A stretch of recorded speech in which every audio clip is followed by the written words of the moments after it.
ஹாலிடேஸ்னாலே நம்ம K travels தான். தமிழகத்தின் முன்னணி டிராவல்ஸ் நிறுவனம். Plan your happy trips with K Travels. நான் என்ன சொல்கிறேன் என்றால், இது ரொம்ப தேர்தல் ஆணையம் இதுபோல் கீழான நிலைக்கு இந்த இரட்டை இலையை பிடுங்கி விடுமானால் அதற்கு எதிர் விளைவு பெரிதாக ஏற்படும். இன்றைக்கு பலவீனமாக இருக்கிறது என்று நீங்களால் நினைக்கின்ற அதிமுக மிகப்பெரிய பலம் பெறுவதற்கு அது காரணமாகும். இவர்கள் 3 பேரும் அதிமுகவில் நுழைய வேண்டும் என்று சொல்வதற்கு காரணமே அது பிஜேபியினுடைய அஜெண்டா தான். சேர வேண்டும் என்று சொல்வதற்கு ஏற்பாடு செய்து இவ்வளதையும் தாக்குப்பிடிக்கிறார்கள் எடப்பாடி. எனக்கு ஆச்சரியமாக இருக்கிறது. உள்ளே இருந்து கொண்டு குழப்புகிறான் ஒரு 4-5 பேர். இவர்களையெல்லாம் இணைத்து கொண்டால்தான் நமக்கு வெற்றி பெற முடியும் என்று. இதெல்லாம் சும்மா முட்டையாக இந்த கட் அவுட் அரசியலை வைத்து நடத்துகின்ற அன்றே இவர் பாதி அரசியலை தோற்று விட்டார் என்று தான் நான் நினைக்கின்றேன். அது ஒரு புறம் இருக்கட்டும். இடத்திலிருந்து 25 இடமாக்க வேண்டும். இதற்கு தான் இவ்வளவு கலகம். அம்பேத்கர் புத்தகம் வெளியீட்டுலாவுக்கு வராமல் இருப்பது, கள்ளக்குறிச்சிக்கு மாநாடு நடத்த போனால் ஸ்டாலினும் போய் குறுக்க கவட்டுக்குள் நுழைந்து கொள்வது, இவையெல்லாம் எல்லாவற்றையும் நீங்கள் பொறுத்து கொண்டு என்ன நோக்கத்திற்காக கட்சி தொடங்கப்பட்டதோ அந்த நோக்கத்தை விட்டுவிட்டீர்கள்.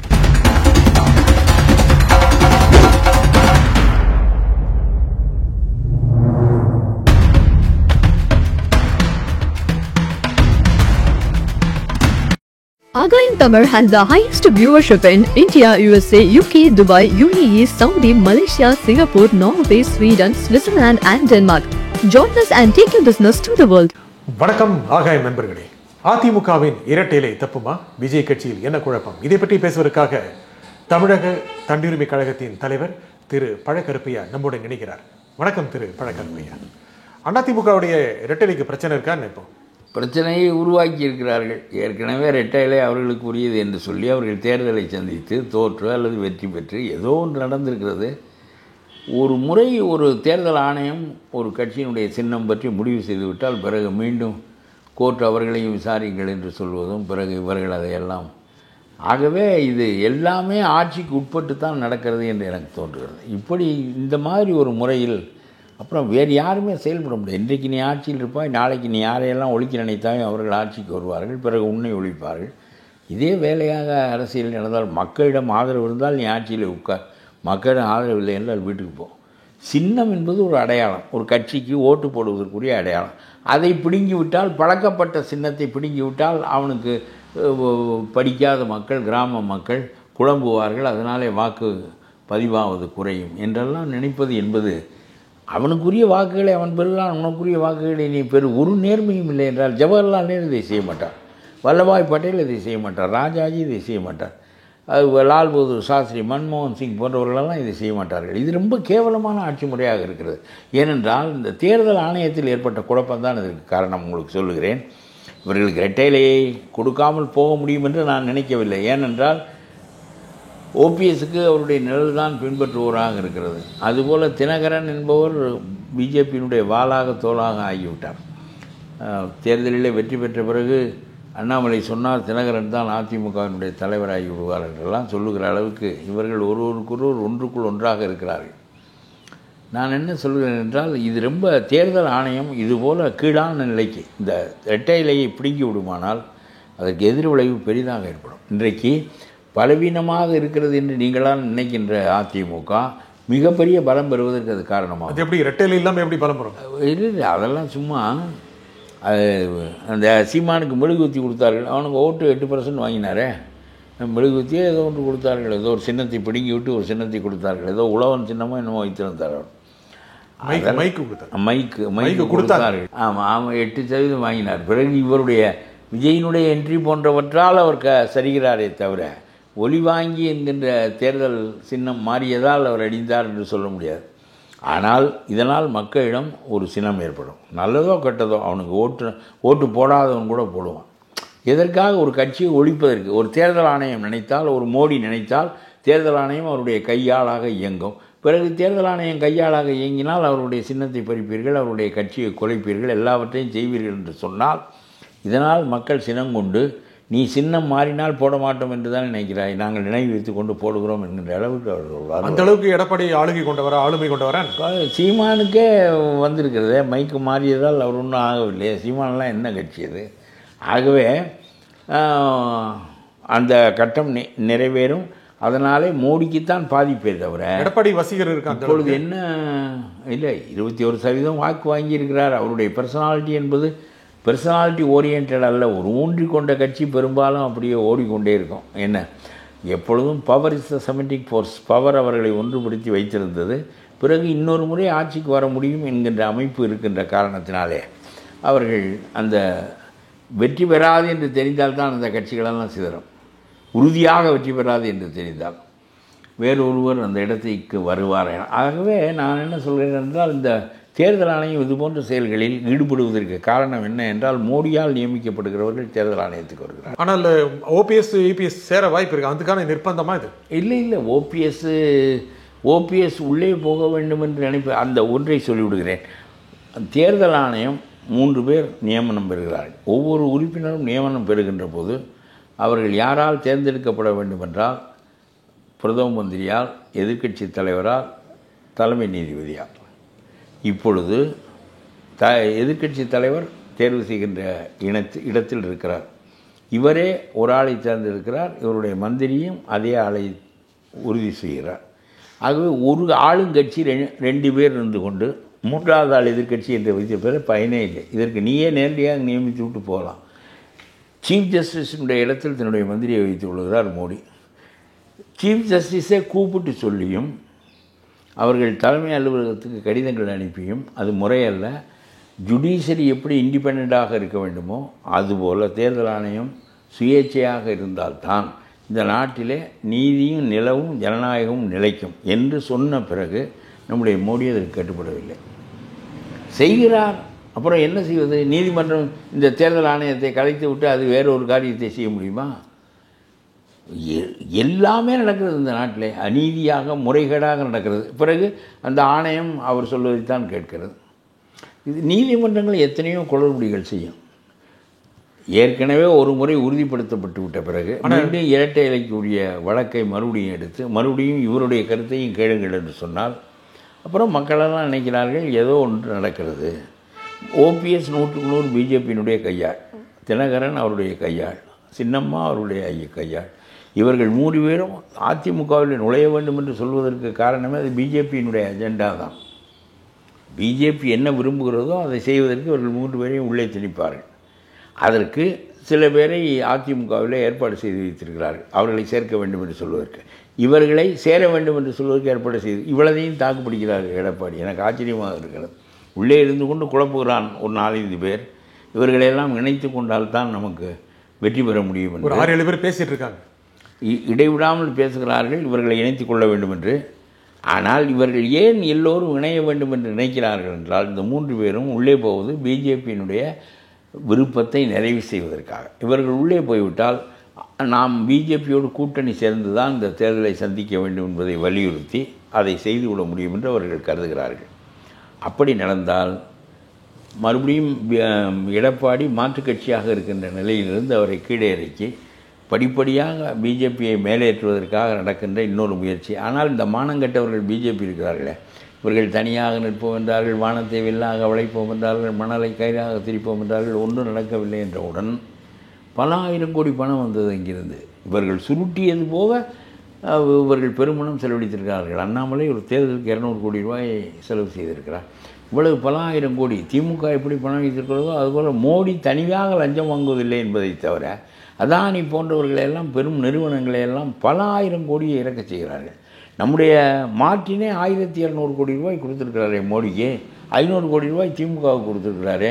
எதற்காக? திமுகவை விட்டால் தமிழ்நாட்டுக்கு விடியல் இல்லை என்றால் பரிசுச்சீட்டை மறுபடியும் ஒரு நெருக்கடி கொடுத்து கொண்டாடுவோம் என்கின்ற அடிப்படை தான். ஆகவே அங்கே வேறு தொந்தரவு இல்லாமல் நாம் பார்த்து கொள்வோம் என்பதற்காக பிடிபட்ட பிறகு கொடுக்கின்ற லஞ்சத்தை பிடிபடுவதற்கு முன்னால் நன்கொடை என்ற பெயராலே மார்ட்டின் போன்றவர்களே கொடுக்கிறார்கள் என்றால் இன்னும் எவ்வளவு பெரும் முதலாளிகள் இந்தியாவில் இருப்பார்கள். நீங்கள் சொன்ன மாதிரி ஓபிஎஸ்ஓ டிடிவியோ இந்த திருமதி சசிகலா எல்லாம் வந்து அதிமுகவுக்கு பலம் தானே? எப்படி பலம்? இவர்கள் 3 பேரும் பிஜேபியினுடைய ஆட்கள். ஓட்டு வங்கி இருக்குல்ல, என்ன அதெல்லாம் ஓட்டு வங்கி இருந்தால் அவர்கள் வெற்றி பெற்றிருக்க வேண்டும். 3வது இடத்துக்கு வருகிறார்கள். வாக்கு வேறுபாடு பெரிதாக இருக்கிறது. பிறகு இவர்கள் என்ன பின்பற்றுவோர் நிற்பதே ஒரு ஆள், அவர்கள் வெற்றி பெற முடியவில்லை. அப்புறம் என்னுடைய ஜாதி என் பின்னால் இருக்கிறது என்று சொல்வதற்கு பொருளே கிடையாது. அதெல்லாம் சும்மா தன்னுடைய ஜாதி தன்னோடு தான் இருக்கும் என்று இவர்களுக்காக கற்பனையை தவிர ஏன் வெற்றி பெறவில்லை? பெரும்பான்மை சமூகம் இருக்கிற இடத்துல தானே போய் நிற்கிறீர்கள், வெற்றி பெற முடியவில்லை. ஆகவே ஒரு ஆளுக்கு மாற்றால் நிப்பாட்ட முடியவில்லையே. இவர் பெரிய கட்சி வைத்திருக்கிறேன் என்று சொல்லுகிறார். அண்ணாமலையிடம் என்ன 10 இடம் கொடு, நீ 10 இடத்தில் நெல் என்றால் அண்ணாமலை ஒப்புக்கொள்வார். தினகரன் இன்னொரு 4 இடம் 2 இடம் வாங்கினார், இன்னும் 4 இடம் கேட்டால் அவர் கொடுப்பார். அங்கே இடம் கேட்பாரற்று கிடக்கிறது. நம்முடைய காடுகளில் இடம் கிடைப்பது போல கேட்பாரற்று கிடக்கிறது. ஆனால் இவர்களால் ஏன் செய்ய முடியல? வலிமை இல்லை. ஆனால் இவர்களை ஜாதியின் பேராலும் ஏற்கனவே அவர்கள் வைத்த பதவிகளின் பேராலும் திமுக ஒரு அஜெண்டாவை, பிஜேபி ஒரு அஜெண்டாவை உருவாக்கி உள்ளே செல்வதற்கு நினைக்கிறது. அதனுடைய நோக்கம் அதிமுகவின் மீது குதிரை ஏறினால்தான் கொஞ்சம் பேராவது நாம் போக முடியும், நிற்க முடியும், கட்சி நிற்கும். இல்லாவிட்டால் அந்த கட்சி அழிந்துவிடும். ஆட்சியில் இருக்கிற போது அழிந்து விட்டால் பிறகு எப்பொழுதுமே இதை நிலைபெறச் செய்ய முடியாது. காங்கிரஸ் அப்படித்தான் நாசமானது. அந்த தேசிய கட்சியும் வீணாக போய்விட்டது. இந்த தேசிய கட்சி வீணாகாமல் இருப்பதற்கு முயல்கிறார்கள், இதுவும் வீணாகும். அந்த கட்சிக்காவது பல எதிர்ப்பில்லை. இந்த ஆவண்ணா ராஜாவினுடைய ஊழல் காங்கிரஸை வெளியேற்றி விட்டதே தவிர, இல்லாவிட்டால் தனிப்பட்ட முறையில் பெரிய கொடுமையான எதிர்ப்புகள் காங்கிரஸுக்கு இல்லை, பிஜேபிக்கு இருக்கிறது மத ரீதியாக. இப்படி இருந்தும் இவர்கள் அதிமுக எடப்பாடியினுடைய முதுகில் சவாரி செய்யாமல் நாம் இடத்தை பிடிக்க முடியாது என்றால், எடப்பாடிக்கு தெரிகிறது மாற்றுக் கட்சியாக நாம் இருக்க வேண்டும் என்று சொன்னால் பிஜேபிக்கு இடம் கொடுத்தால் அவன் மாற்றுக் கட்சிக்கு முயலுகிறவன், ஆல்டர்னேட்டிவ் பாலிடிக்ஸ். அந்த இடத்திற்கு ஒரு நேஷனல் பார்ட்டி வர வேண்டும் என்று விரும்புகிறவன் அவன். இவர் இடத்தை பிடிக்கித்தான் அந்த இடத்துக்கு வர முடியும். அப்படியும் இவர் மேல் குதிரை ஏறி நெருக்கமாக இவருக்கு இடம் பிடித்து பிறகு அந்த இடத்துக்கு வந்து விடலாம் என்பது அவர்களுடைய திட்டம். அதற்கு கையாளாக பயன்படுகிறவர்கள் இந்த 3 பேர், தினகரன், ஓபிஎஸ், அம்மா, சின்னம்மா. அதே மாதிரி பிஜேபி எடப்பாடி கட்சிக்குள் கொஞ்சம் பேரை வைத்திருக்கிறார்கள். இது வெற்றி பெறாமல் வெற்றிகரமாக தடுக்கிறார். அவருடைய சக்தி முழுவதும் இதிலேயே செலவிடுகிறது. ஆனால் எடப்பாடி விஜய் வருவதை எதிர்பார்க்கிறாரோ? விஜயும் எடப்பாடியோடு சேராவிட்டால், எடப்பாடியும் விஜயை சேர்த்து கொள்ளாவிட்டால் 2 பேருக்குமே நல்லதில்லை. கொஞ்சம் கூடுதல் வாக்குகள் வைத்திருக்கிறவர்கள் இன்றைக்கு வரையிலும் ஆட்சிக்கு மாற்றாக இருந்தவர்கள் அதிமுகவில் தான். ஆகவே இவர் தன்னுடைய இடத்தை ரொம்ப கடுமைப்படுத்தாமல் நேர்ந்து நிரவி அனுசரித்து அவர்களோடு கூட்டி சேர்ந்தால் இந்த தேர்தலிலேயே ஏதாவது ஒன்று திமுகவை இறக்கி கீழே விட முடியும். ஒரு முறை திமுக இறக்கி விட்டால் இனிமேல் அது முடிந்து விட்டது. கருணாநிதி எதிர்க்கட்சியாக இருந்து தாக்கு பிடிப்பார்கள், ஸ்டாலினால் தாக்கு பிடிக்க முடியாது. அதிகாரத்தை வைத்து கொண்டு ஓட்டுகிறார்களே தவிர, அது உதயநிதியோ ஸ்டாலினோ என்ன எழுதுவார்களா, பேசுவார்களா, மக்களிடம் எதை புதிய கருத்தை வைப்பார்களா, தந்திரங்கள் தெரியுமா? கருணாநிதியை போல் எதிர்க்கட்சியாக இருந்தால் கதை முடிந்து விடும். அவருடைய சாவினுடைய அந்த கார்வையிலேயே கொஞ்ச நாள் எதிர்க்கட்சியாக இருந்துவிட்டு வந்து விட்டார்கள். அவ்வளவுதானே தவிர அது திமுக நிற்காது இந்த தேர்தலில். அதனாலே விஜய் அதிமுக கூட்டணி அமையுமானால் அந்த கூட்டணி வலிமையான கூட்டணியாக கண்டிப்பாக இருக்கும். விஜய் கட்சியிலே நிறைய குழப்பம் இருக்குது. முக்கியமாக அரியலூர் மாவட்டத்தில் பெண்களுக்கு மகளிர் அணிக்கு தகுந்த மரியாதை கொடுக்கல. ஒவ்வொரு இடங்களில் 4 பேர் வருகின்றவனெல்லாம் வந்தவுடனே எம்எல்ஏ ஆக வேண்டும், மந்திரியாக வேண்டும் என்று நினைக்கின்றான். அந்த எண்ணத்தை ஒழிப்பதற்கான தன்மை விஜயிடம் இல்லை. விஜய் நியாயமாக கட்சி தோற்றுவித்தான்று என்ன பேசியிருக்க வேண்டும் என்றால், நெஞ்சிலே கை வைத்து கொண்டு பிரமாணம் எடுங்கள் என்றெல்லாம் சொன்னார். என்ன பிரமாணம் நியாயமாக எடுத்திருக்க வேண்டும் என்றால், இங்கே ரொம்ப சீர்கெட்ட அரசியல் தமிழ்நாட்டில் 50 ஆண்டுகளாக நடக்கிறது. இந்த கேவலமான அரசியலை மாற்றி அமைப்பதற்காகத்தான் நாம் அரசியலுக்கு வருகிறோம். அதிகாரத்தில் நாம் இருந்தாலும் சரி, அல்லது எதிர்நிலையில் இருந்து அழுத்தங்கள் கொடுத்தாலும் சரி, தமிழ்நாட்டுடைய போக்கு நம்முடைய பிடியிலிருந்து வலுவாதவாறு நாம் அரசியலில் நிலைபெற வேண்டும். நாம் ஆட்சியிலிருந்தும் அதை செய்ய முடியும், எதிர்க்கட்சியாக இருந்து செய்ய முடியும். ஆகவே மக்களிடம் கொண்டு போய் விழிப்புணர்வை ஏற்படுத்தி இவர்கள் தப்பாக ஆள முடியாத அளவுக்கு ஒரு கடுமையான எதிர்ப்பை உண்டாக்குவதற்காக நாம் வந்திருக்கிறோம். ஆகவே நான் சொல்லுகிறேன், 2வது வரிசை 3வது வரிசையில் இருக்கின்றவர்கள் பார்த்து விஜய் சொல்லியிருக்க வேண்டும், நேர்மையாக அரசியலை நடத்த வேண்டும். அதனால்தான் நாடு மாற்றம் வரும் என்று நம்புகிறவர்கள் என்னோடு வாருங்கள். இல்லாவிட்டால் வேடிக்கைக்காக நான் சர்க்கார் படம் பார்த்தேன், நன்றாக நடித்திருந்தார் விஜய் என்பதற்காகவெல்லாம் அடுத்த படத்திற்கு செல்லுங்கள், மறுபடியும் என்னை பின்பற்ற வேண்டிய தேவையில்லை என்று சொல்லியிருந்தால் இந்த கட்சியினுடைய நோக்கம் மக்களுக்கும் புலப்பட்டிருக்கும், தொண்டர்களுக்கும் புலப்பட்டிருக்கும். சொல்லவில்லையே, சும்மா என்ன பாயாசமா பருப்பா என்று பேசி கொண்டிருந்தாரே தவிர, அதை நீங்கள் இல்லாவிட்டால் அப்புறம் இந்த மாதிரி வெட்டியான ஆட்கள் வருவார்கள். பிறகு அவர்கள் வெளியே போவார்கள், கொடியை ஏற்றுவார்கள், பிறகு இறக்குவார்கள், பிறகு என்னுடைய இடம் முக்கியத்துவம் இல்லை என்று சொல்வார்கள். என்ன அது இதெல்லாம் நடந்து கொண்டே இருக்கு. பெண்களுக்கு மரியாதை சொல்லிட்டு அவங்க போயிட்டு அங்கே கொடியை இறக்கிட்டாங்க. அது பெரிய சர்ச்சை ஏற்படுத்திடுச்சு. ஒரு பெண்ணுக்கு தனிப்பட்ட முறையில் அவருக்கு தகுதி இல்லை என்றோ வேறு காரணம் பற்றியோ ஒரு ஆணை வெளியேற்றுங்கள். அவன் என்ன சொல்வான் தெரியுமா? என்னுடைய ஜாதியை அவமதித்து விட்டார் என்று சொல்வான். ஒரு பெண்ணை வெளியேற்றுங்கள். ஓ, பெண்களுக்கே மதிப்பில்லை இந்த கட்சியில் என்று சொல்வார்கள். இவர் தனக்கு மதிப்பில்லை என்று சொல்ல மாட்டார்கள். வெளியேற்றப்படுகின்றவன் தனக்கு மதிப்பில்லை, தன் ஜாதிக்கு மதிப்பில்லை என்பான். இது ஒரு கேவலமான, இவர்கள் சொல்கிற காரணங்களெல்லாம் நாம் ஆராயவே வேண்டிய தேவையில்லை. பிகாஸ் ஆஃப் அவர் மெச்சூரிட்டி நாம் இதை கடந்து செல்லலாம். ஆனால் அவர் ஒரு கட்சி ஆரம்பித்த குறைஞ்ச காலத்து, முக்கியமாக ராமநாதபுரத்துலேயும் அங்கே இருக்கின்ற நிர்வாகிகளை அந்த மாவட்ட செயலாளர், விஜய் கட்சியுடைய மாவட்ட செயலாளர் நீக்கிட்டார். அதில் ஒரு பெரிய அளவுக்கான குழப்பம் இருக்குது. இந்த ஒரு கட்சி ஆரம்பித்து ஒரு 7-8 மாதங்கள்லேயே கட்சி நிறுவனம் நடத்துவதே ரொம்ப எளிதானதில்லை. அதில் ஏகப்பட்ட குழப்பங்கள் வரும். பல பேரை சேர்த்து கொண்டு நாம் செய்கின்றோம். ஆகவே சின்ன கூட்டமாக இருந்தால் கட்டுக்குள் வைத்துக் கொள்ளலாம். ஒவ்வொருவரையும் நேரடியாக தெரியும். பெரிய கூட்டங்களில் அதெல்லாம் செய்ய முடியாது. ஆனால் இவருடைய நோக்கம் என்று எதை நான் சொன்னபடி சொல்லியிருப்பார். ஆனால் இந்த குழப்பங்கள் வராது. நேர்மையானவன், மாற்றி அமைக்க வேண்டும் என்று நினைக்கின்றவன், நமக்கு பதவி முக்கியமில்லை, நாடு நன்மை அடைவது தான் முக்கியம் என்று நினைக்கின்றவன் உள்ளே வந்திருப்பானே. ஆனால் பெரிய மாறுதல் வரும். அதெல்லாம் இவர் சொல்லவில்லை. சும்மா அவர்கள் போனால் கணக்கு போட்டு எவனையோ ஒரு முட்டாளை கூட்டி கொண்டு வந்து அட்வைசராக வைத்து கொண்டு அவன் உடனே இப்படி அவன் 3 கட்சியை கவிழ்த்து விட்டு வந்து விட்டான். அவன் இந்த பாமகவை கவிழ்த்து, அதை கவிழ்த்து, இதை கவிழ்த்து, கர்நாடகாவில் சீதாராமையை ஒரு தரம் பதவியை விட்டு இறக்கி எல்லாம் செய்து விட்டு இந்த ஆள்கிட்ட வந்து சேர்ந்துருக்கான். இவருடைய யோசனையெல்லாம் என்னங்க? நான் கேட்கிறேன், ஸ்ட்ராட்டஜி என்பது என்ன என்றால், கொள்கை இலக்கை நீங்கள் முடிவு செய்து கொள்ளுங்கள். கொள்கையை தலைவன் முடிவு செய்ய வேண்டும். அதை இவர்களுக்கு பேர் என்ன, இந்த பவர் ஏஜென்ட்கள், இந்த ஸ்கீம் செய்கிறார்களே, இவர்கள் முடிவு செய்ய, டாக்டிக்ஸை முடிவு செய்கிறவர்கள் இதை செய்யக்கூடாது. அதில் குறுக்கு வழியில் போகலாம், நெடுக்கு வழியில் போகலாம். அதை சொல்வதற்கு தான் டாக்டிக்ஸ் தெரிஞ்சவன் வேண்டுமே தவிர, இலக்கு நமக்குரியது. நான் எந்த ஊருக்கு போக வேண்டும் என்பதை நான் முடிவு செய்ய வேண்டும். நீங்கள் இந்த ஊர் வழியாக போனால் 20 கிலோமீட்டர் மிச்சம், அந்த ஊர் வழியாக போனால் சாலை சரியில்லை என்று சொல்வதற்கு தான் ஸ்ட்ராட்டஜிஸ்ட் வேண்டும். இவர்கள் ஆரம்பத்திலேயே ஸ்ட்ராட்டஜிஸ்ட்டை வைத்து கொண்டு எல்லாம் செய்யலாம் என்று அவர்கள் தான் இவர்களுக்கு மூலக் கொள்கைகளை வகுத்து கொடுக்கிறார்கள் என்றால், அவனே தலைவனாக இருப்பதற்கு தகுதி, இவன் தலைவனாக இருக்க வேண்டிய தேவையில்லை. ஒரு பெரிய கூட்டத்தை கட்டுப்படுத்த முடியாதுன்னு சொன்னீங்க. அப்படின்னா விஜயுடைய கட்சி ஆரம்பித்த 7-8 மாதங்களிலே மிகப்பெரிய கட்சியை வளர்ந்துருச்சு அப்படின்னு சொல்கிறீங்களா? இல்லை, ஒரு கூட்டமாகத்தான் அவர் வந்திருக்கிறார். இப்போ சீமான் 15 ஆண்டுகள் எடுத்துக்கொண்டு அப்படி பைய நிலைந்து வருவதற்கு,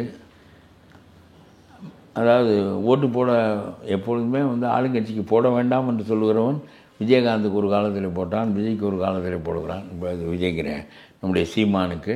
இப்பொழுது அந்த ஓட்டெல்லாம் விஜய்க்கு போய்விடும் என்று நான் நினைக்கின்றேன். அதில் ஒன்றும் சந்தேகம் இல்லை.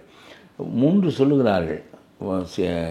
விஜயினுடைய அரசியல் நுழைவால் திருமாவளவன் பலமிழப்பார் என்று சொல்கிறார்கள். ஏனென்றால் காலனிகள் பூராவிலும் நம்முடைய சீமான் கொடிதான், விஜய் கொடிதான் பறக்கிறது என்று சொல்கிறார்கள். ஃபிஷர்மேன் அதிகமாக உள்ள இடங்களில் விஜய்க்கு ஆதரவு பெரிதாக இருக்கிறது என்று சொல்கிறார்கள். கிறிஸ்துவ வாக்குகள் இவருக்கு வரும் என்று சொல்கிறார்கள். முஸ்லீம் வாக்குகளை இவர் பெற முடியும், அதற்கான முயற்சியில் இறங்கினார். ஏனென்றால் சிறுபான்மையினர் அவர்கள். ஆகவே நம்மை போல பாதிக்கப்பட்ட ஒரு மனிதனோடு சேர்ந்து நாம் போராடுவோம் என்று அவர்கள் நினைப்பதற்கு வாய்ப்பு இருக்கிறது. அவ்வளோதெல்லாம் இவருக்கு தெரிந்ததாக எனக்கு தெரியவில்லை. அதனால் சும்மா கட் அவுட்டு அரசியலை இவர் வைத்தான்றே நான் ரொம்ப கலந்து விட்டேன். இது என்ன இது, வன்னியருக்கு ஒரு அம்மா, தேவருக்கு ஒரு அம்மா, அது அப்புறம் அங்கேருந்து கேட்குறேன், காகிதம் இல்லத்து படத்தை ஏன் வைக்கல, ஏன் ஓட்டு வேண்டாமா என்று கேட்குறேன். எத்தனை கட் அவுட் வைப்பா நீ? தமிழ்நாட்டில் 2100 கட் அவுட் வைக்கணும்.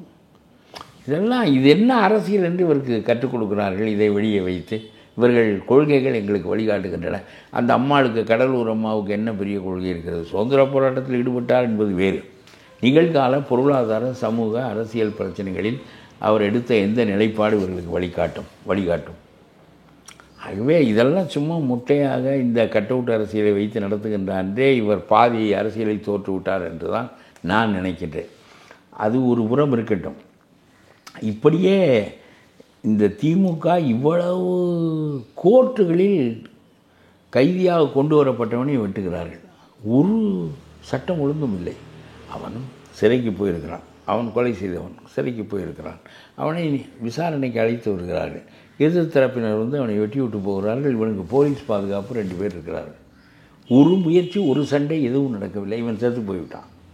இப்பொழுது நம்ம உயர்நீதிமன்றம் சொல்லுகிறது, தமிழ்நாட்டில் உள்ள ஆயிரக்கணக்கான நீதிமன்றங்களுக்கும் நீங்கள் ஆயுதம் தாங்கிய போலீஸை காவலாக போடுங்கள் என்று. வேறு வேலையெல்லாம் இனிமேல் போலீஸ் செய்ய முடியாது. நீதிமன்றங்களுக்கு மட்டும் பாதுகாப்பு தர முடியும் தவிர நீங்கள் மக்களுக்கு பாதுகாப்பு தருவதற்கு நேரம் இருக்க. இவர்களிடம் போதிய போலீஸும் இல்லை. அதாவது 600 பேருக்கு 400 பேருக்கு ஒரு போலீஸ் இருக்க வேண்டும், 400 பேருக்கு ஒரு போலீஸ் இருக்க வேண்டும். 600 பேர் 700 பேருக்கு ஒரு போலீஸ் தான் இருக்கிறது. 2 மடங்கு பற்றாக்குறை இருக்கிறது. 2 ஆள் இருக்க வேண்டிய இடத்துல ஒரு ஆள் தான் இருக்கிறான் போலீஸ்காரன். இப்பொழுது அவர்கள் நீதிமன்றங்களை பாதுகாத்து கொண்டிருப்பார்கள், பிறகு மக்களை பாதுகாப்பதற்கு ஆள் இருக்காது. போதுமான போலீஸ்காரனை போட்டாவது இதை செய்வார்களா என்றால் செய்ய மாட்டார்கள். எங்கேயும் எங்கு பார்த்தாலும் கொலை. ஒரு பெண் தன்னை விரும்பவில்லை என்று சொன்னால் உடனே அவளை பிடித்து ரயிலில் தள்ளுகிறான். ரொம்ப அராஜக மனப்பான்மை பெருகிவிட்டது. நீதி இல்லை, அறம் இல்லை, உயர்ந்த குறிக்கோள்களை எடுத்து பேசுகின்ற தலைவர்கள் இல்லை. விஜய் ஒரு பெரிய ரோல் ப்ளே பண்ணுவாரா? இல்லை, ப்ளே பண்ணவில்லையே. ஆனால் டைம் இருக்குல்ல இன்னும். எப்போ வண்டி புறப்பட வேண்டும். 500 கிலோமீட்டர் போய் சேருவதுக்கு 8 மணி நேரம் ஆகும். அது வேறு. வண்டி புறப்பட வேண்டுமே. புறப்பட்டுச்சுல? புறப்பட்டதாக நமக்கு தெரியவில்லை. மாநாட்டிலே புறப்பட்டுச்சுல, ரொம்ப வேகமாக புறப்பட்டார்ல. எதிர்பார்த்த அளவுக்கு ஒரு பெரிய மாறுதலையோ தாக்கத்தையோ சமூகத்தில் உண்டாக்குவார் என்கின்ற அளவுக்கு அவருடைய செயல்பாடுகள் நம்பிக்கை விட்டவில்லை. அவரை வச்சு தானே கிட்டத்தட்ட 1 மாதங்கள் எல்லா ஊடகங்களும் விவாதிச்சது. அதை பற்றி தானே பேசிகிட்டு இருக்காங்க. இன்னும் விஜய் பற்றி தானே அதிக அளவுக்கு சர்ச்சை வருது. அப்போனா ஒரு முக்கியமான ஒரு பாத்திரம் வகிக்கின்ற ஒரு தலைவர் தானே. ஒரு கூட்டத்தை வைத்திருக்கிறார், இதுவே போதுமானது. அதனாலே சர்ச்சைகள் வருகின்றன. எதிர்கட்சிக்கு உரிய பணியை எதையுமே செய்யவில்லை அவர். இல்லை, அவர் இன்னும் கட்சியில் ஜெயிக்கலை. அவருக்கு சிலவற்றையெல்லாம் புரிந்து கொள்ள முடியல. அவர் எப்படி புரிந்து கொள்கிறார் என்பதற்கு நான் சொல்லுகிறேன். அவர் ஆதவ அர்ச்சுனனை வைத்து கொண்டு ஒரு கூட்டம் நடத்துகிறார். குளிரூட்டப்பட்ட அறையில் ஆனந்தவிடன் நடத்திய கூட்டம் அது. குளிரூட்டப்பட்ட அறையில் திருமாவளவனுக்கு குறிவைக்கிறார். திருமாவளவன் வரவில்லை. அவர் மனமெல்லாம் இங்கே தான் இருக்கும், நம்மோடு இருக்க வேண்டுமே என்று இருக்கும். அம்பேத்கர் இப்பொழுது உயிரோடு இருந்ததால் என்ன நினைப்பார் என்ற ஒரு கேள்வியை அவர் எழுப்பினார். எழுப்பியவர் சொல்லுகிறார், என்னுடைய புத்தக வெளியீட்டு விழாவுக்கு கூட நீ வர முடியவில்லையே என்று அம்பேத்கர் மனம் ரொம்ப கவலை வரும் என்று நம்முடைய விஜய் பேசுகிறார். அத்தகைய கொடியவர்கள் அங்கே தன்னுடைய அரசியல் அழுத்தத்தை கொடுத்து திருமாவளவனை நிறுத்தி விட்டார்களே என்று இவர் பேசுகிறார். நான் சொல்லுகிறேன், நீங்களே குளிரூட்டப்பட்ட அறையில் உட்கார்ந்து கொண்டு தானே அம்பேத்கரை பற்றி பேசுகிறீர்கள். வேங்கை வெயில் இல்லாமல் பேச வேண்டும். அம்பேத்கர் இப்பொழுது இருந்தால் என்ன நினைப்பார் என்றால், நான் சொல்கிறேன், அம்பேத்கர் இப்பொழுது இருந்தால் என்ன நினைப்பார் என்றால், என் காலத்திலே கூட இந்த தாழ்த்தப்பட்ட மக்களுக்கான கொடுமை தலைவிரித்தாடிய காலத்தில் இருந்த என் காலத்திலே கூட சட்டை போடக்கூடாது என்று சொல்லுவார்கள், செருப்பு போட்டு கொண்டு போகாது என்பார்கள், என்னுடைய வீதியில் நடக்காது என்பார்கள், இதற்கு பெண்களுக்கு மார்பச்சில்லை என்பார்கள். இதுபோலத்தான் அவர்கள் பேசினார்களே தவிர குடிநீரில் மலங்குழு கலக்கிற அளவுக்கு ஒரு கொடுமை. நான் இந்த நாட்டில் சட்ட அமைச்சராக இருந்து அரசியல் சாசனம் செய்து உங்களுடைய உரிமைகளையெல்லாம் ஏறத்தாழ நான் தொகுதி வாரியாக பெற்றுத்தந்து உங்களை பாராளுமன்றத்திற்கு போக வைத்த பிறகு இது போன்ற கொடுமை நடக்கிறது என்றால் என்னுடைய பணி நிறைவுறவில்லை, என்னுடைய காரியங்கள் நடக்கவில்லை என்பதுதானே பொருள் என்று அவர் நினைப்பார். ஆனால் இவர் சொல்லுகிறார், ஸ்டாலினிடமிருந்து இங்கே வர முடியவில்லை என்பது இது அம்பேத்கர் வருந்துவார் என்பதற்கான அடிப்படை என்று நம்முடைய விஜய் பேசுகிறார். நான் சொல்கிறேன், ஸ்டாலினிடம் இருந்தால் என்ன, திருமாவளவனே இல்லாவிட்டால் என்ன, அவருடைய கட்சியே இல்லாவிட்டால் என்ன, இந்த வேங்கை வயலில் நடக்கின்ற இது போன்ற அசிங்கத்திற்கு ஒரு முடிவு காண அவர்களுக்காக உருவாக்கப்பட்ட கட்சியான திருமாவளவனால் முடியவில்லை. நீங்கள் 2 இடம் எம்பி ஆக வேண்டும், 4 இடம் எம்எல்ஏ ஆக வேண்டும் என்பதுதான் உங்களுக்கு முக்கியமாக இருக்கிறது. ஸ்டாலினுக்கு ஏதோ ஒரு காரணம் பற்றி அவரால் நடவடிக்கை எடுக்க முடியவில்லை. பரவாயில்லை, எங்களுடைய மக்கள் காத்திருக்கட்டும், உங்களுக்கு இடைஞ்சல் வேண்டாம். ஆனால் எங்களுக்கு சீட்டு 25 ஆக வேண்டும் என்று தான் இவர்கள் பேசுகிறார்களே தவிர ஒருவரை விட்டு பேச விடுகிறார்கள். 6 இடத்திலிருந்து 25 இடமாக்க வேண்டும். இதற்கு தான் இவ்வளவு கலகம். அம்பேத்கர் புத்தகம் வெளியீட்டுலாவுக்கு வராமல் இருப்பது, கள்ளக்குறிச்சிக்கு மாநாடு நடத்த போனால் ஸ்டாலினும் போய் குறுக்கே கவட்டுக்குள் நுழைந்து கொள்வது, இவையெல்லாம் எல்லாவற்றையும் நீங்கள் பொறுத்து கொண்டு என்ன நோக்கத்திற்காக கட்சி தொடங்கப்பட்டதோ அந்த நோக்கத்தை விட்டுவிட்டீர்கள். அரசியல் அதிகாரம் பெறணும்ல. யாருக்காக? வேங்கை வயலில் நீங்கள் பெற்ற அதிகாரத்தை வைத்துக்கொண்டு 2 எம்பி 4 எம்எல்ஏ வைத்துக்கொண்டு வேங்கை வயலுக்கு தீர்வு காண உங்களால் முடியவில்லை என்றால் இன்னும் 8 எம்எல்ஏ 3 எம்பி வந்தால் என்ன செய்து விடுவீர்கள் நான் கேட்கிறேன். ஆகவே இன்றைக்கு சிபி பாலகிருஷ்ணன் ரொம்ப நாளைக்கு அப்புறம் ஒரு கம்யூனிஸ்ட் மாதிரி பேசியிருக்கிறார். நம்ம சிபிஎம் செயலாளர் பாலகிருஷ்ணன் மாநில செயலாளர். ரொம்ப காலத்துக்கு அப்புறம் இங்கே தான் தலித்துகள் போதிய பாதுகாப்போடு இல்லை. இங்கே தான் ஜாதி உராய்வுகள் மிக அதிகமாக இருக்கின்றன. இங்கே தான் மேல் ஜாதிக்காரர்கள் கலப்பு திருமணங்களில் கொலை செய்வது என்பது மிகுதியாக இருக்கிறது என்று வரிசையாக பட்டியலிட்டு பேசியிருக்கிறார். நீங்கள் எந்த தலித்துகளுக்கு அம்பேத்கர், நான் கேட்கிறேன், நம்முடைய சிபிஎம் செயலாளர் சொல்லுகிறார் தலித்துகளுக்கு இங்கே போதிய பாதுகாப்பு இல்லை என்று. நம்முடைய ராகுல் காந்தி சொல்லுகிறார் அமித்ஷா ரொம்ப நக்கல் செய்து விட்டார். அமித்ஷா செய்கிறார், நீ செய், ஏதோ ஒன்று, இதெல்லாம் அரசியலில் நடந்து கொண்டே இருக்கிறது. அதனால் நாங்கள் அம்பேத்கருடைய மரியாதையை காப்பாற்றுகின்ற வாரம் கொண்டாடுவோம். இந்தியா முழுவதும் காங்கிரஸ் கமிட்டி ஒவ்வொரு மாவட்டத்திலும் ஊர்வலம் நடத்தும். அதன் மூலம் அம்பேத்கருடைய மரியாதையை தூக்கி நிறுத்தும். நீ ஊர்வலம் போனால் அம்பேத்கருடைய மரியாதை நின்றுவிடும். நீ போக தவறிவிட்டால் அமித்ஷா அந்த மரியாதையை கொட்டி கவிழ்த்து விடுவார் என்பதெல்லாம் என்ன அறிவான பேச்சு என்று கேட்கிறேன் நான். அம்பேத்கர் அவர் செய்த செயல்களின் காரணமாக, அவருடைய அறிவு காரணமாக, அவருக்கு தன் மக்களிடம் இருந்த பரிவு காரணமாக அவர் நிற்பார். அவருடைய மரியாதையை அமித்ஷா நினைத்தால் போய்க்கு விடுவாரா? அதே போல் நீ ஊர்வலம் விட்டால் அமித்ஷாவினுடைய மரியாதை வந்து விடுமா? அப்படியானால் இந்த ராகுல் காந்திக்கு யோசனை சொல்லுகிறவனும் விஜய்க்கு யோசனை சொல்லுகிறவன் ஒரு கூட்டம் அங்கே போயிருப்பான் போல் இருக்கிறது. எனக்கு வியப்பாக இருக்கிறது. சரி, இது என்ன அரசியல் என்று எனக்கு தெரியவில்லை. அரசியல் என்பது அறிவார்ந்த அரசியலாக, மக்களுக்குள்ள அரசியலாக இல்லாமல் எல்லாம் அடையாள அரசியலாக நடக்கிறது. யாரும் வேங்க வேலை பற்றி பேசுவதில்லை. எல்லாரும் அம்பேத்கருடைய மரியாதையை பற்றி பேசுகிறார்கள். அம்பேத்கருக்கு மரியாதை, வேங்க வேலுக்கு தீர்வு ஏற்பட்டால் தான் வரும். இல்லாவிட்டால் அம்பேத்கருடைய நோக்கம் நிறைவேறாது. இந்த நிகழ்ச்சியில் உங்கள் கருத்தில் குறிப்பாக திரு பழக்கருப்பையா மிக்க நன்றி. மீண்டும் ஒரு நிகழ்ச்சி சந்திப்போம். நன்றி, வணக்கம். ஹாலிடேஸ்னாலே நம்ம கே டிராவல்ஸ் தான் தமிழகத்தின் முன்னணி டிராவல்ஸ் நிறுவனம். Plan your happy trips with K Travels.